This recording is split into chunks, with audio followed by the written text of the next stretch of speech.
Bonjour à tous, on voit dans ce petit édito les différentes dynamiques pour le marché américain après des performances exceptionnelles en 2023 et 2024 avec des gains respectifs de 26,3% et de 28,5% pour le SP500.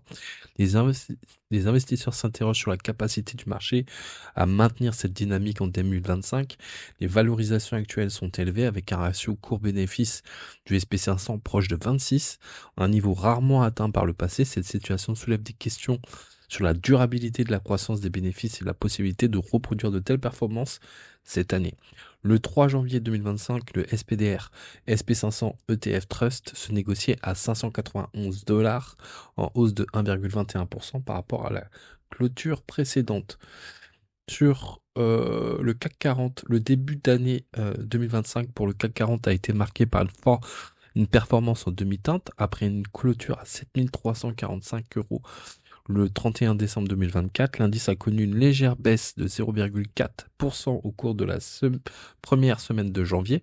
Cette tendance pourrait être refléter une certaine prudence des investisseurs européens face à des incertitudes économiques mondiales. Les perspectives pour le CAC 40 en 2025 varient. Certains analystes estiment que l'indice pourrait atteindre 8422 points, suggérant un potentiel de croissance significatif. Cependant, ces prévisions doivent être prises avec précaution compte tenu des volatilités du marché et des facteurs économiques mondiaux. Historiquement, le mois de janvier est favorable aux actions, souvent en raison du rebond des valeurs ayant sous-performé l'année précédente. Les investisseurs institutionnels et particuliers ont tendance à réévaluer leur portefeuille en début d'année, ce qui peut soutenir les marchés.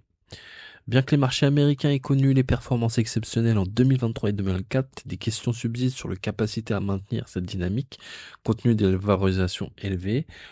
Merci d'avoir suivi cet édito boursier de début d'année 2025. Retrouvez nos alertes exclusives sur le Patreon des actions sous-évaluées et qui versent des dividendes. Et quant à moi, je vous dis à très vite pour une nouvelle vidéo.